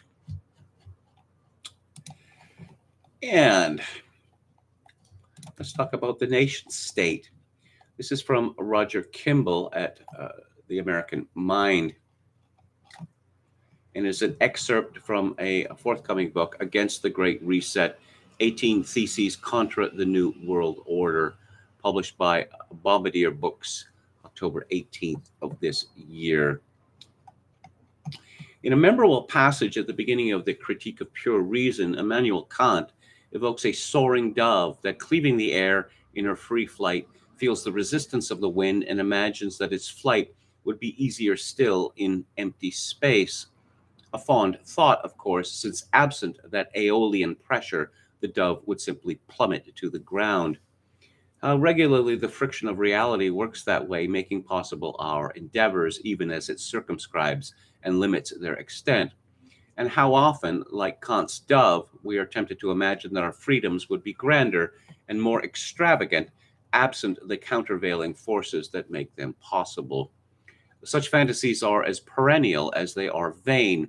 They insinuate themselves everywhere in the economy of human desire, not least in our political arrangements. Noticing the imperfection of our societies, we may be tempted into thinking that the problem is with the limiting structures we have inherited. If only we could dispense with them, we might imagine, beating our wings, how much better things might be. What a cunning, devilish word, might. For here, as elsewhere, possibility is cheap. Scrap our current political accommodations and things might be better. Then again, they might be a whole lot worse. Vide the host of tyrannies inspired by that disciple of airy possibility, Jean-Jacques Rousseau. Man was born free, he declaimed, but is everywhere in chains. Two startling untruths in a single famous utterance. Rousseau was keen on forcing men to be free, but we had to wait until his followers Robespierre and Saint-Just to discover that freedom in this sense is often indistinguishable from what Robespierre chillingly called virtue and its emanation, terror. Something similar can be said about Karl Marx, that other acolyte of possibility. How much misery have his theories underwritten, promising paradise, but delivering tyranny, oppression, poverty, and death? I should note that Karl Marx often declaimed that he was not, in fact, a Marxist. That's to say, that his writings had gotten away from him. But back to Kimball, it wasn't so long ago that I had hopes that the Marxist socialist rot outside the isolated purlieus of humanities departments at Western universities, anyway, was on the fast track to oblivion. Has any philosophy ever been so graphically refuted by events or even the number of corpses it created? Maybe not, but refutation, like reason, plays a much more modest role in human affairs than we might imagine. In fact, the socialist inspired utopian chorus is alive and well, playing to full houses at an anti democratic redoubt near you. Consider it the apparently unkillable dream of world government. It is as fatuous now as it was when H.G. Wells infused it with literary drama toward the beginning of the 20th century. All human children need to learn to walk by themselves. So it seems every generation needs to wean itself from the blandishments of various utopian schemes. In 2005, the political philosopher Jeremy Rabkin published a fine book called Law Without Nations: Why Constitutional Government Requires Sovereign States. Rabkin ably fleshes out the promise of his subtitle, but it would be folly to think this labor will not have to be repeated. The temptation to exchange hard-won democratic freedom for the swaddling comfort of one or another central planning body is as inextinguishable as it is dangerous. And I'm reminded that Thomas Molnar, the Hungarian-American author, in his book on utopia, he pointed out that the belief that one day there will be no more utopian beliefs is itself a utopian belief. Roger Scruton said democracies owe their existence to national loyalties, the loyalties that are supposedly shared by government and opposition. Confusing national loyalty with nationalism, many utopians argue that the former is a threat to peace. After all, wasn't it national loyalty that sparked 2 world wars? No, it was that perverted offspring, nationalism, which at great cost was defeated only by the successful mobilization of national loyalty. Scruton quotes G.K. Chesterton on this point to condemn patriotism because people go to war for patriotic reasons is like condemning love because some loves lead to murder. Yes, world government. Well, we are heading toward world government, not an official world government. Whenever you hear columnists scream about conspiracies regarding the World Economic Forum, they are making an admission that the World Economic Forum is moving towards a world government, and it is a government of elites and corporations, with governments, so-called national governments, doing their part or simply tagging along. It's not world government, I suppose, as H.G. Wells saw it. But if everyone goes to the same schools and they all believe the same things, and they all think that patriotism is a joke, and that loyalty to one's nations or countries is a joke at best and evil at worst, then world government cannot be far behind. Oh, yes, we signed this UN declaration of whatever. It's not binding. Oh, it's not binding until governments insist that it must be made binding. As I mentioned yesterday, the Canadian government deciding, oh, yes, we are going to incorporate the United Nations Declaration on the Rights of Indigenous People into Canadian law, insofar as it conforms to the Canadian Constitution. And who gets to decide whether it conforms to the Canadian Constitution? That would be unelected judges. Speaking of Soviet Kanakistan, this is from Tristan Hopper. at the National Post, Justin Trudeau was doing some politicking, and he went on an old-timey train, and guess what? He wasn't wearing a mask, and neither was anyone else. But one isn't supposed to notice that sort of thing. I mean, Trudeau has had SARS-CoV-2 how many times now? At least two that we know of. This is from Kevin Ayers at the Mail. The astonishing data that may prove masks don't work as COVID cases in Singapore and New Zealand overtake Australia despite super strict mandates. They don't matter. COVID cases in Singapore and New Zealand have overtaken Australia per capita. Both still have very strict mandates in place, unlike Australia, where rules eased. Death rates in New Zealand are also higher than Australia, despite masks.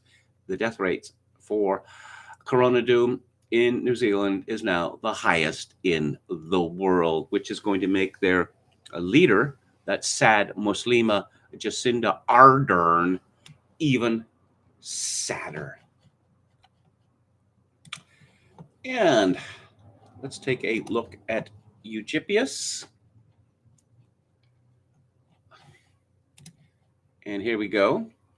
Karl Lauterbach, virus wizard, appears to say antibody prevalence doesn't matter, inadvertently questions the entire premise of vaccination. So somebody conducted a serology survey of German youth and found that 95% have SARS-2 antibodies. Mysteriously, results like this make the corona astrologers very, very nervous. Thus, insufferable Drosten student Isabella Echerle felt compelled to descend from the virological realm and declare that the data haven't been properly analyzed, and that investigators need to interpret study results before communicating them, lest we rabble get the wrong idea. Then German health minister, go-to Eugippius villain and terminal idiot Karl Lauterbach agreed and amplified. Quote, many hope a study finding that a large number of people in Germany already have antibodies would spell the end of the pandemic. But that's wrong, because a positive antibody test is no proof that you're protected against infection. Even deadly outcomes are still possible. Eugippius comments, just to be clear, Lauterbach, who has repeatedly blamed rising infections on the vaccine refuseniks, who as recently as last September spoke of a pandemic of the unvaccinated, and who has been urging a fourth dose on ever younger people, in the process provoking conflict with German vaccine regulatory authorities and even earning a scolding from his fangirl Christina Berndt, now believes that antibodies are not a meaningful metric for determining whether we are in the pandemic at all. Perhaps the time has come to call for a total and complete shutdown of vaccination until our health ministers can figure out what is going on. Antibodies? We don't need no stinking antibodies. You notice how long it has been since they've been, making it up as they go along? When would that be? Since January, February 2020? Let's take a look at Alex Berenson's Substack, and which is a subscription model, although he makes, about half of what he writes available to people who do not pay. Thank you. So many of you have decided to renew your subscriptions for another year. And let's take a look at the Daily Skeptic, which is not just about the Corona Doom anymore. Oh, another apocalypse? We're kind of having apocalypse fatigue now. What's the truth about the insect apocalypse? And again, here's a picture of sad Muslima Jacinda Ardern wearing a mask with reference to rocketing rates and deaths in New Zealand. Excess non-COVID deaths approach 9,500 in the last 11 weeks. That's in England and Wales. And, did I talk about ballet? and how ballet is a bastion of white supremacy. I would have to guess that it is overwhelmingly white people who attend ballet performances, which makes it evil. There's nothing stopping the fabled BIPOCs from appreciating ballet. This is from Will Jones. A top British dance school has dropped ballet from its auditions after branding it an elitist art form. Oh, we can't have elitism. Why don't they just do grime? You know, you go to the dance school and you dance to grime. You go to music school and you play grime. Just grime, grime, grime. That you go to a play and it's just all about grime. Because apparently that is the highest aspiration that Britain can now meet. The Northern School of Contemporary Dance reviewed the dance as part of a wider plan to decolonize the curriculum and consider the impact of race and gender on dance. There's an awful lot of alphabet people in ballet. Do they know that? Ballet's traditional terminology uses ballerina for women and danseur for men, with female dancers focusing on pointe work and lifts and leaps for men, probably because the men are much stronger. Ballet will still be taught at the school, which charges £9,250 per year for British students and £17,500 per year for international dancers. However, the classes and teaching methods have been altered to be more inclusive. In other words, more grime. And let's go back to Tainter. We're in the home stretch here of his Collapse of Complex Society summary and implications. The question that logically comes next is why the pattern seen in later Roman history has not subsequently been repeated. Why has there been no socio-political collapse in Europe since the fall of the Western Empire? This question can be fully answered only by a major treatise, but it's profitable at this point to sketch some factors worth investigating. There are significant differences in the evolutionary histories of societies that have emerged as isolated dominant states, and those that have developed as interacting sets of what Renfrew has called peer polities, and Price has labeled clusters. Renfrew's term is appropriately descriptive. Peer polities are those like the Mycenaean states, the later small city-states of the Aegean and Cyclades, or the centers of the Maya lowlands that interact on an approximately equal level. As Renfrew and Price make clear, the evolution of such clusters of peer polities is conditioned not by some dominant neighbor, but more usually by their own mutual interaction, which may include both exchange and conflict. In competitive or potentially competitive peer polity situations, the option to collapse to a lower level of complexity is an invitation to be dominated by some other member of the cluster. To the extent that such domination is to be avoided, investment in organizational complexity must be maintained at a level comparable to one's competitors, even if marginal returns become unfavorable. Complexity must be maintained regardless of cost. Such a situation seems to have characterized the Maya, whose individual states developed as peer polities for centuries and then collapsed within a few decades of each other. The post-Roman states of Europe have experienced an analogous situation, especially since the demise of the Carolingian Empire. European history of the past 1,500 years is quintessentially one of peer polities interacting and competing, endlessly jockeying for advantage, and striving to either expand at a neighbor's expense or avoid having the neighbor do likewise. Collapse is simply not possible in such a situation unless all members of the cluster collapse at once. Barring this, any failure of a single polity will lead simply to expansion of another, so that no loss of complexity results. The costs of such a competitive system, as among the Maya, must be met by each polity, however unfavorable the marginal return. As Renfrew pointed out for the Cyclades, the specific state is legitimized in the eyes of its citizens by the existence of other states which patently do function along comparable lines. Peasant political action in such a situation is most logically aimed at reformation rather than decomposition. where the failure of a polity would simply mean for peasants a dominion by some other equivalent regime, withdrawal and apathy are meaningless. The political course followed by European peasants and other disaffected classes under these constraints was to increase participation, to expand their share of the decision making process, and to secure thereby a more favorable return on organizational investment. A point worth noting for Marxists in this regard is that class conflict led to political evolution only when the less costly option, collapse, was removed. While this brief discussion cannot fully explain these elements of European political history, the points made here are worth further investigation. Most likely, it is no coincidence that forms of participatory government emerged in both the ancient world, Greece, Republic, and Rome, and the recent one under situations of pure polity competition.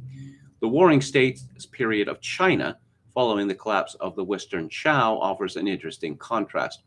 Here, a situation of pure polity competition, the Warring States, prior to the unification by the Qin, led to the development by such thinkers as Confucius and Mo Tzu of an ideology of good government and protection of the populace. Good rulers were thought to receive the mandate of heaven and continued to enjoy this mandate so long as they governed well. Cessation of good government or a series of catastrophes were signs that a dynasty had lost the mandate of heaven. A new dynasty would soon emerge that claimed the mandate had devolved on it. In ancient China, then, pure polity competition evolved with an ideology of protecting the populace rather than leading to participatory government. Perhaps participatory government was simply not possible in ancient societies that were so much larger demographically and territorially than the Greek city-states. And I'll have more from Tainter's The Collapse of Complex Societies tomorrow. Let's go back to the chat. Classical music is so varied. There's definitely something you'll like, says Anne Run. I have a test for this. I know there's some people who have not listened to it, or maybe they've heard it but ignored it, and they think, well, maybe I would like this. So my test is this. Listen to Mendelssohn's so-called Italian Symphony, and if you don't like that, classical music is not for you. Because this is one of the, how would I put it, sunniest, most vivacious, charming works ever written. Oh, we're talking about Swan Lake Ballet. I don't get high art, ballet, opera, classical music, etc. KMG would be disappointed, I guess. Well, despite my love of the movie The Red Shoes by Powell and Pressburger, I'm not an admirer of ballet. I'll say this about it. Ballet is something that is seen and forgotten. It's not notated. Perhaps, choreography is notated by the choreographer, but it's not as if people buy books of such notation. Look at novels, plays, short stories, poetry. Well, it's the text, right? Now, plays are meant to be seen live, but of course you have the text, and you can refer to the text, the words, and the stage directions to judge what you see on the stage or in a recorded performance. Music, or serious music, is notated. Now, it's meant to be played, of course, but again, one can refer to the notation, to the text. And also, we have not just live performances. All live performances are, they disappear into the ether after they're done, unless they're recorded. And so we have recordings in the studio, and we have live recordings and AV recordings, sound and vision as well. Ballet, again, I'll make my joke that it's a opera divertissement that got too big for its caprizios. Metal Mike likes Chopin's Nocturnes. And again, another Tchaikovsky fan. British American says, I think that such an appreciation normally comes from one's parents. Mine were both from Southeast Ontario farming stock. The closest thing to high art I remember in our home was a Herb Alpert album. I loved Herb Alpert when I was a boy. Still a fan. Still a fan. Particularly his soundtrack for Casino Royale. Let's see. There was no high culture in my house at all. So one doesn't need to grow up with it. The one with the whipped cream. Yes, that was a very popular album cover again when I was young. Emma Nimpton says it's something you have to be exposed to from a young age. I don't think that that's true.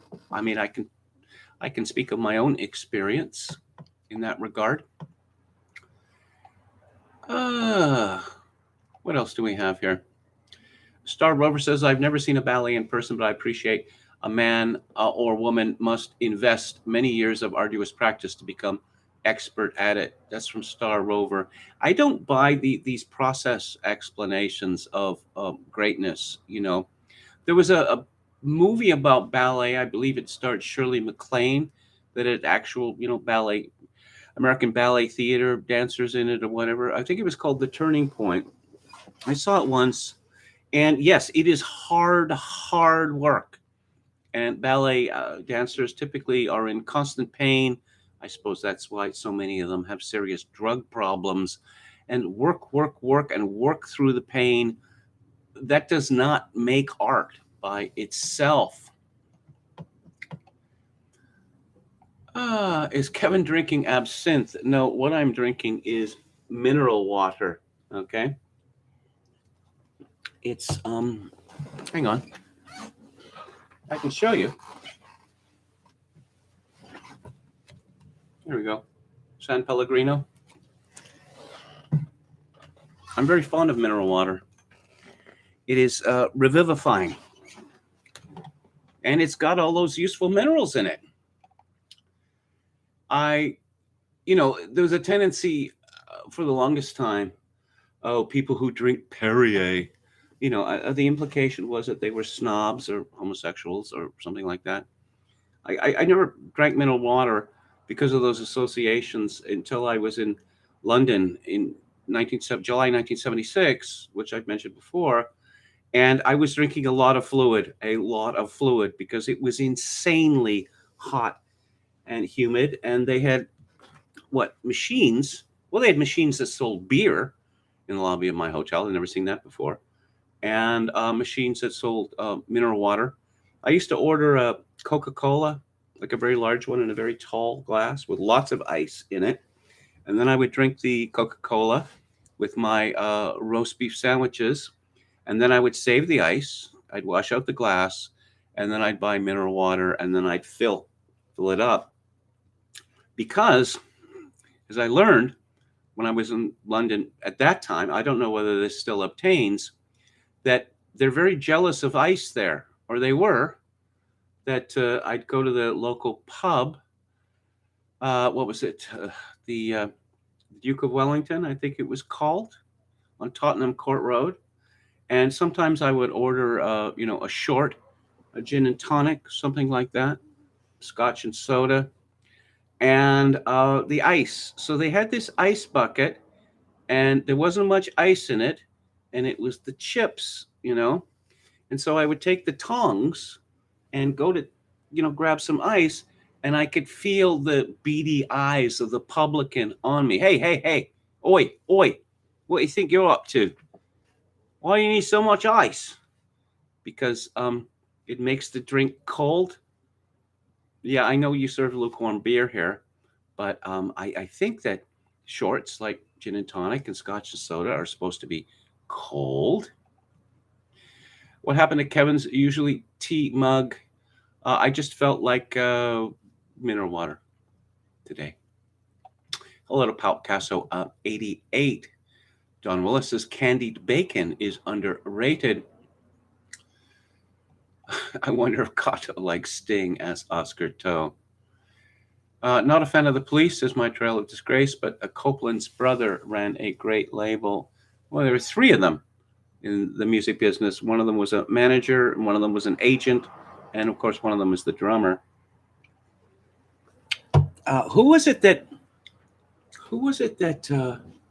Miles Copeland let get away?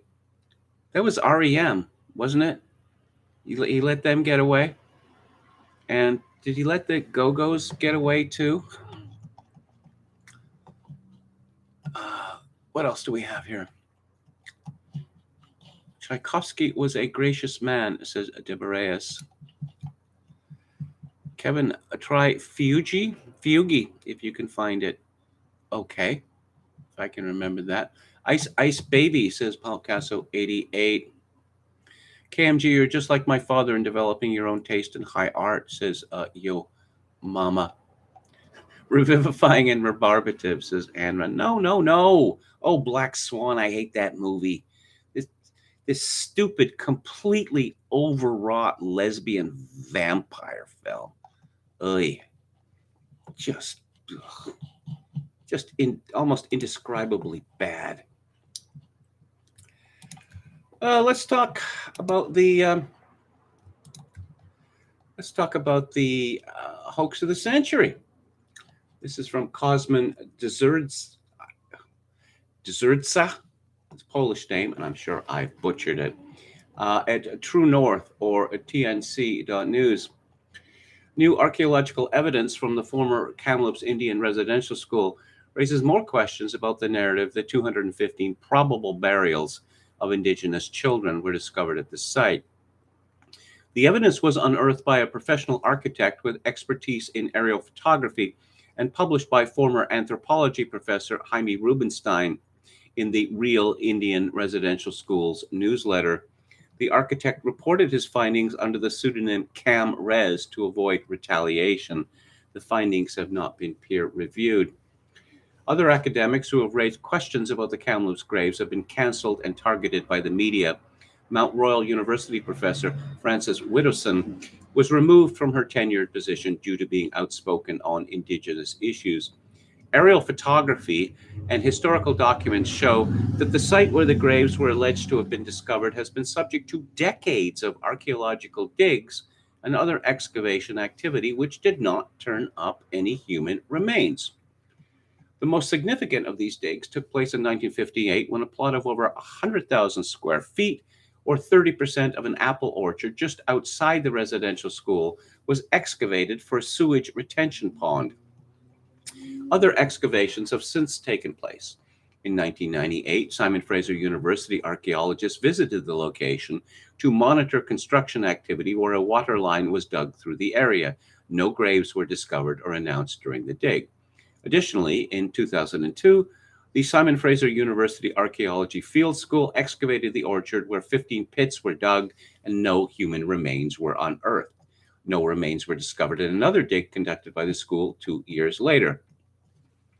Rubenstein wrote, archaeologists have been active on the site since the 1980s, conducting excavations and monitoring construction work.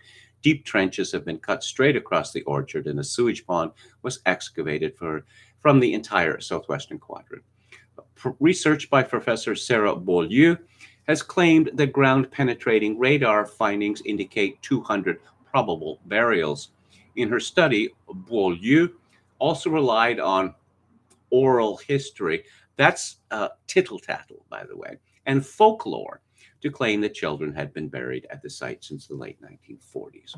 No excavations have been conducted to date, and there are never going to be any to confirm their claims, and Beaulieu has yet to release a detailed report on her findings so their veracity can be determined. Oh, she has yet to reveal a detailed report. How long has it been now?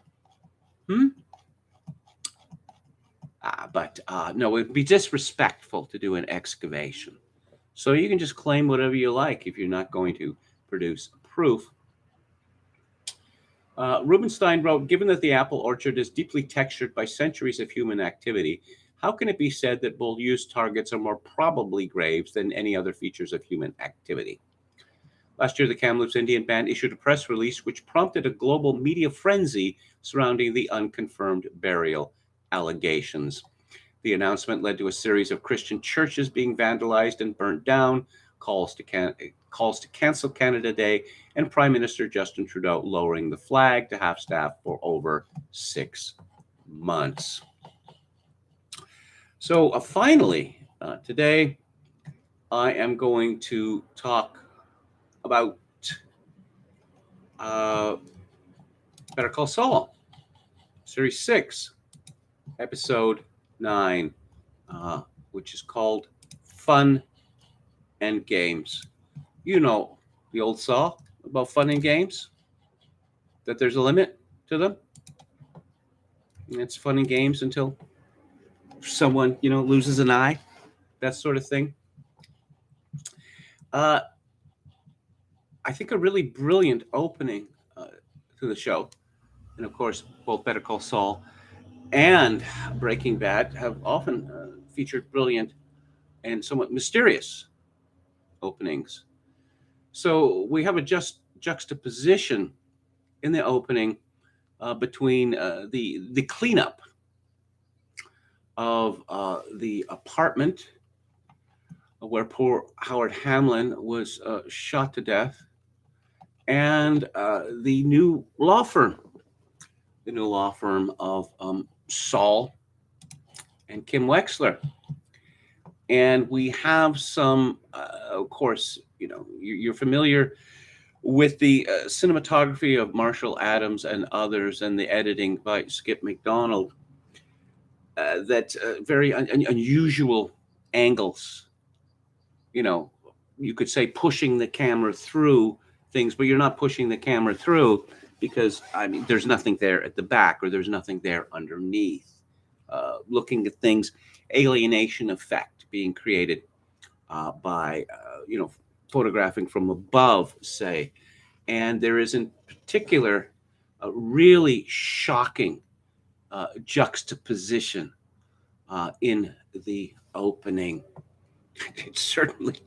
It almost made me jump. It was so unexpected and rather on the verge of being disgusting, really. But we're talking about a murder that was disgusting, and we're talking about the cleanup by Mike Ehrmantraut and his boys, as he likes to call them. And if I recall correctly, Mike Ehrmantraut was first revealed to us in Breaking Bad as a cleaner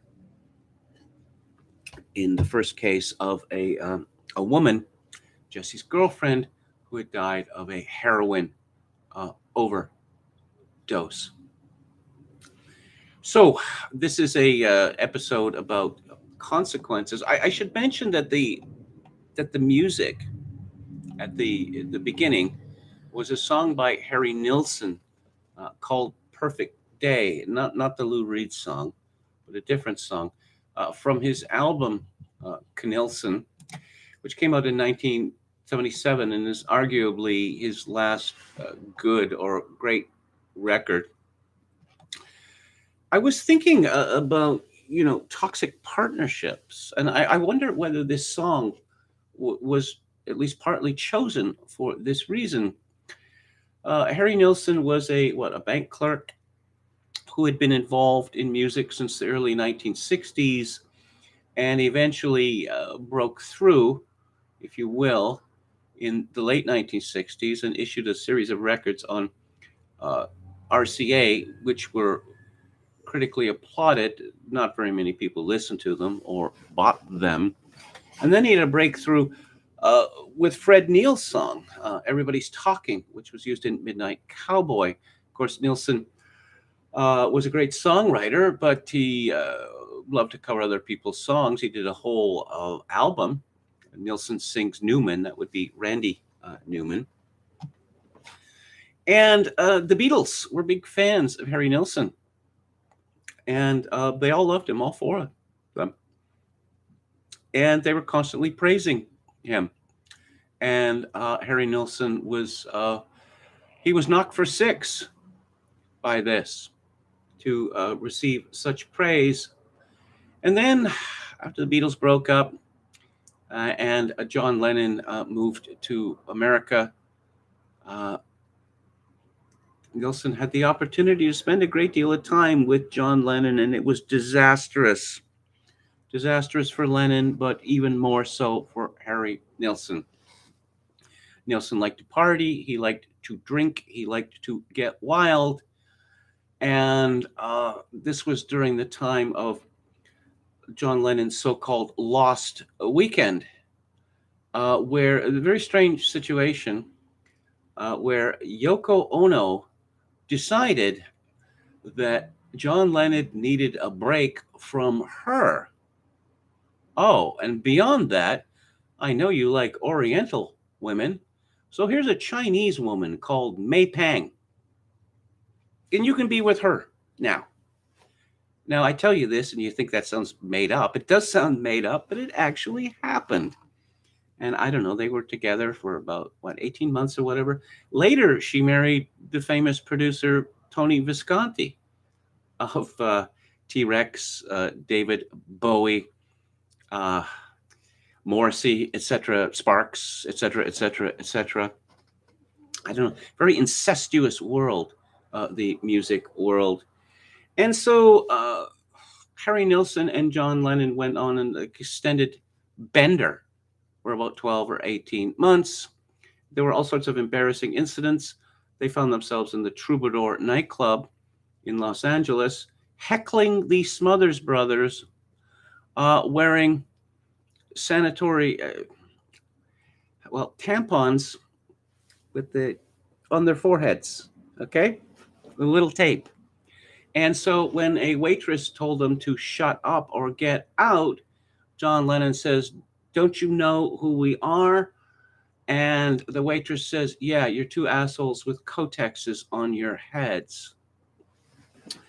Harry Nilsson permanently destroyed his beautiful, unique tenor voice, because he got into a screaming contest with John Lennon when John Lennon was producing his record Pussycats. So many of these records that Nilsson made in the 1970s, they're made with the same group of people, the same musicians who were on John Lennon's records in the 1970s. The records are terrible. And just you see these same people working on Ringo Starr's records and George Harrison's records. And it's like a big party that we're all here to have fun, perhaps, but you're there to do more than that. So the song Perfect Day is about love. And again, I'll just repeat, I just have this suspicion, I know that Vince Gilligan and other people, who work with him, they think very carefully about the significance of the songs that they use in their productions. So I wouldn't be surprised if my hunch is true. Nilsson, every penny that he'd earned in music was stolen from him by his financial advisor.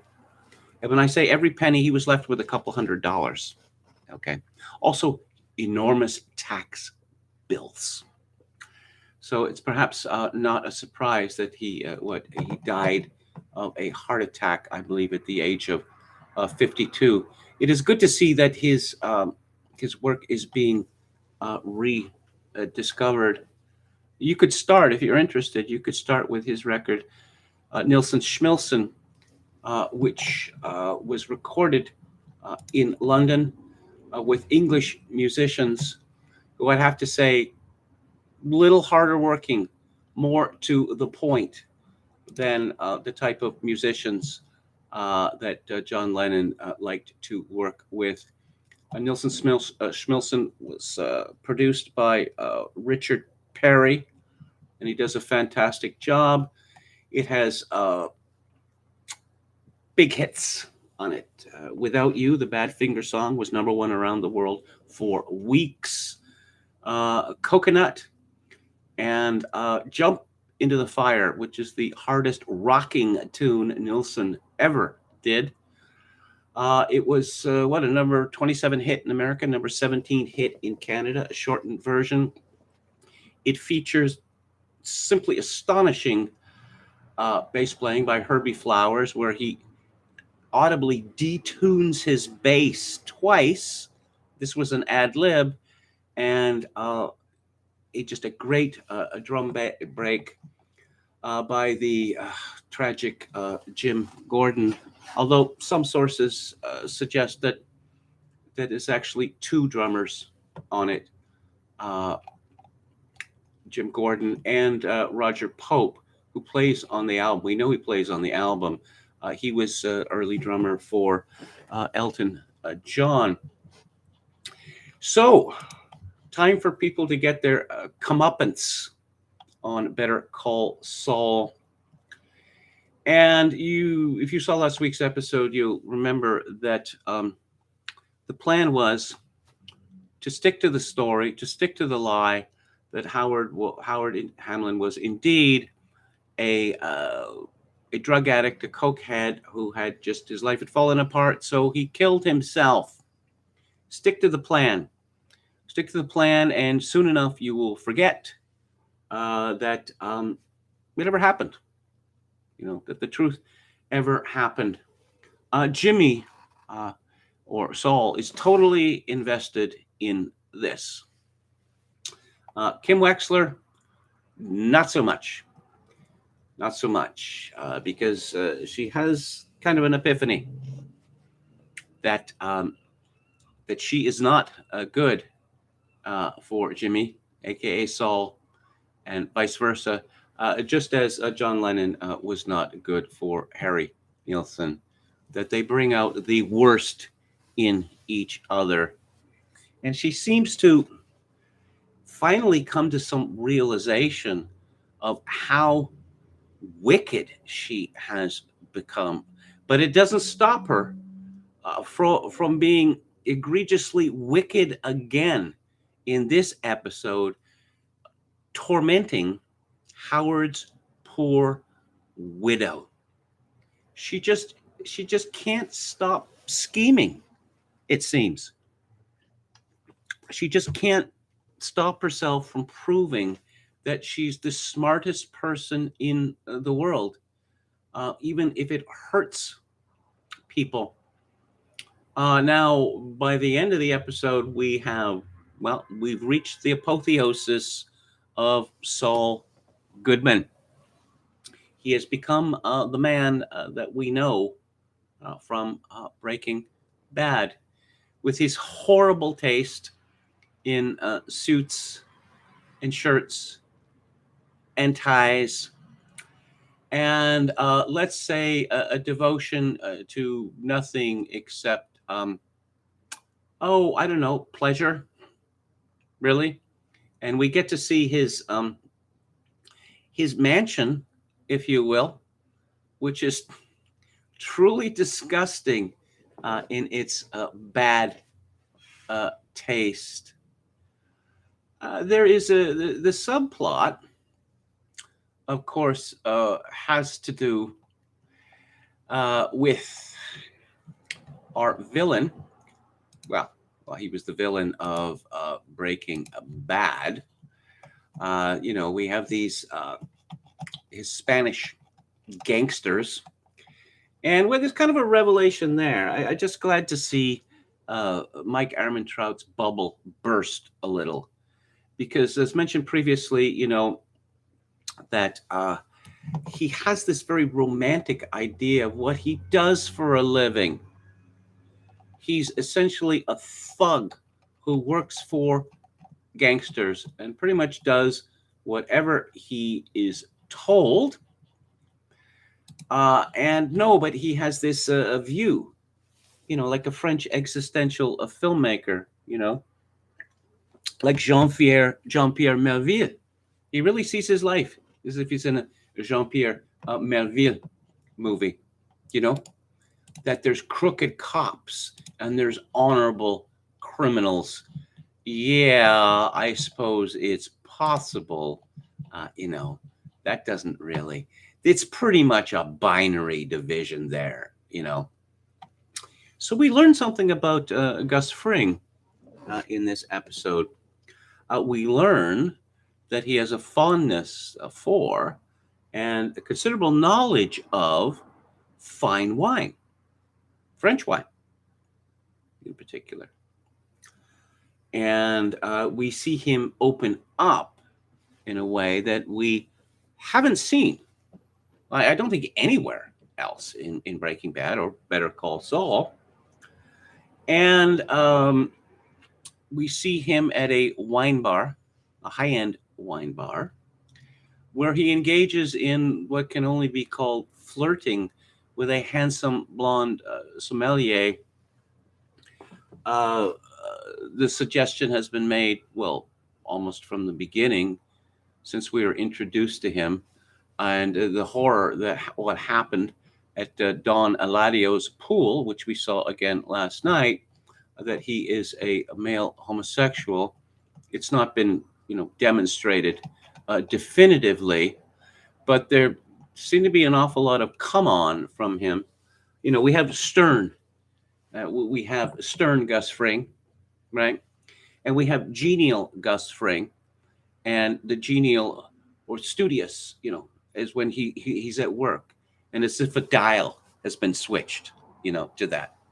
It's just something that he has learned to do. But we saw him actually enjoy himself last night, which was really rather shocking. Of course, it is rather far-fetched that a handsome blonde fellow, relatively young, is going to get involved with a man in his 60s. No, not likely. I'll just mention finally that the lighting of this show, well, Breaking Bad as well, has always really impressed me in its subtlety, and I suppose in its reality. People generally don't use any more light than they need. Now, that's expensive.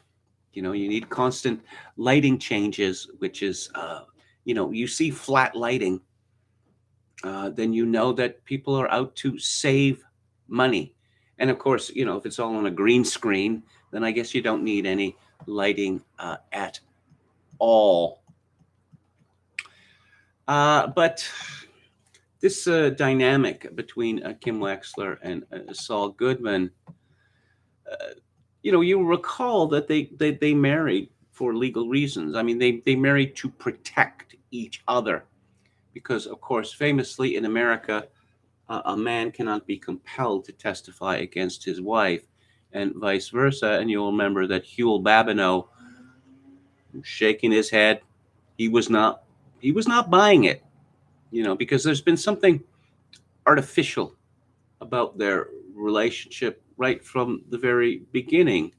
I mean, it's magnetic in a way, but it doesn't seem to be, in any way complementary as one might expect a marriage or some other romantic relationship to be. That they are, they're truly enablers of one another. But we see that with with Saul, with Jimmy McGill, this is a man, he's in for the win. He is willing to play out a gag, probably forever, whereas Kim is not. Now, what do we have? 4 episodes left, and again, when are they going to get to the fireworks factory? I'm beginning to wonder if we're ever going to get to the fireworks factory. That is to say, Omaha, Nebraska. I mean, they'd have to, right? Because we've had all of these scenes of Jimmy working at Cinnabons in the mall in Omaha, so they're going to have to get to that, right? But we shall see. I enjoyed this episode much, much more than I did the episode from a week before. Because, of course, when one looks at the consequences of dreadful acts, there are many different kinds of consequences. And this episode, I think, thoroughly explored that. Final look at the chat. British American says, American highbrow thing, I don't get wine. I have middle brow, low taste in things, coffee with sugar and milk, not black, tea ditto, well done steak, not rare, or medium rare, Swedish wine, not dry. Well, you know, if people's taste didn't grow, we'd all still be eating pablum, right? I don't, you know, I'm in no position to judge anyone else's food choices, really. I like medium rare steak. Not that I bought much steak lately, or that I could. The great line in Goodfellas, how do you like your steak? Medium rare. Ah, an aristocrat. Keep in mind, these were Italian gangsters. At least we still have Anya Taylor-Joy, says Oscar Toe. Very striking looking young woman. Very much so. And I can't live if living is without you. You know, this is, you know, one could say that the sentiment and the tune of that song, Without You, is again written by Badfinger, and of course it was a two halves of one song, you know, put together, and they seem rather slight, even banal, but the just extraordinary production by Richard Perry, and the engineer, I guess, Robin Jeffrey Cable. Just for instance, the layering of the overdubs of Harry Nilsson's voice and the orchestral arrangement, it becomes positively Wagnerian. And, you know, I use that word advisedly. So I think that's going to be it. Thank you for your kind words, Emma Nimpton. I shall be back on the air tomorrow at 4 p.m. Pacific, 7 p.m. Eastern. Thank you all for tuning in. I greatly appreciate it, as always. If you'd like to make a donation to the live stream, my PayPal account is linked to kevin_grace@hotmail.com. If you're in Canada, donations may be made directly to the live stream via Interact at kevingrace@shaw.ca. And I leave you with this. In these days of social atomization and civilizational collapse, I do dearly wish that you, my dear viewers and listeners, manage to forge a genuine human connection to ease the burden. Good night.